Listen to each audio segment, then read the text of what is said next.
Have you ever heard someone claim that an ancient religious text could actually contain secrets to modern science?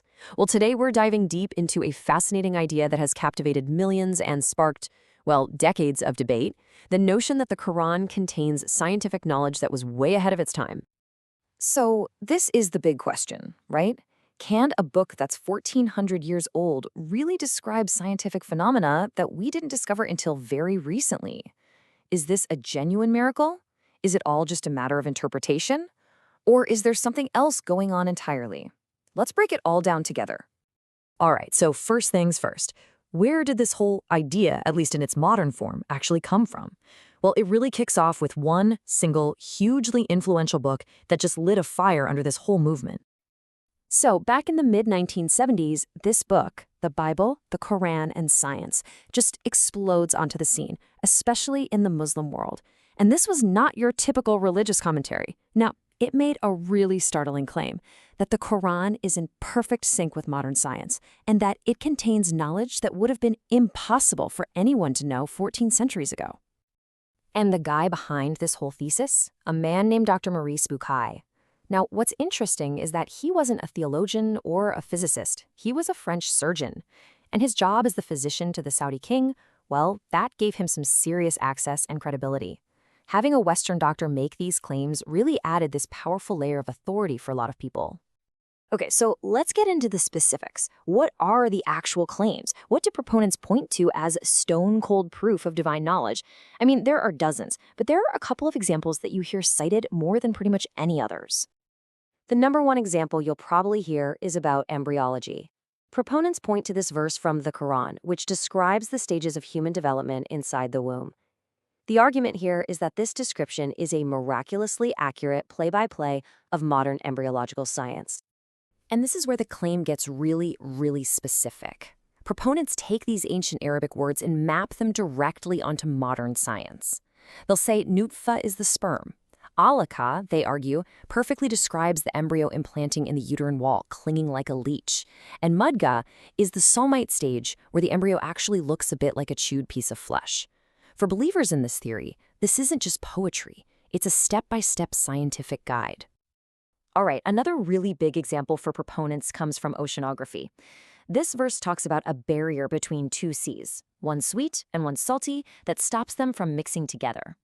So the miracle here, the claim goes, is that this is a perfect description of what happens in estuaries. Because of a phenomenon called a halocline, the freshwater from a river and the saltwater from the sea have different densities, and they don't just mix right away. They form a visible boundary. And proponents ask a pretty compelling question. How could someone living in the 7th century desert possibly have known about this very specific oceanographic principle? But, it's not that simple. For every single one of these claims, there's a counterargument. And critics, including a lot of scientists and even many Islamic scholars, have raised some really serious questions. So let's take a look at the rebuttal. So let's go back to that embryology example. Critics look at this and say, hold on a second. Modern biology shows us that the precursors for bone and muscle, the cartilage and myogenic cells, they actually develop at the same time. One doesn't fully form before being clothed by the other. And maybe even more importantly, the description only mentions the sperm drop, completely leaving out the absolutely vital role of the female ovum, or the egg, a concept that wasn't really understood until the 19th century. And this is where the critique gets even deeper. The question shifts from, is it scientifically accurate, to, was this knowledge even new? I mean, even if some of these descriptions seemed kind of correct, was this information truly novel and miraculous? Or did it just reflect what was already known in the ancient world? So, for instance, take this verse. Proponents will cite this as a miracle because it seems to describe the water cycle. Rain comes down, seeps into the ground, and feeds springs. And you know what? It does sound scientifically sound.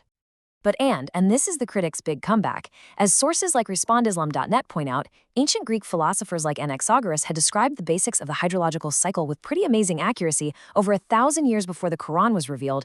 This suggests that this kind of knowledge, far from being a miracle, was actually part of the intellectual air people were breathing in the wider region for a long, long time. So, as you can probably tell, this isn't just a simple debate about the meaning of a few verses.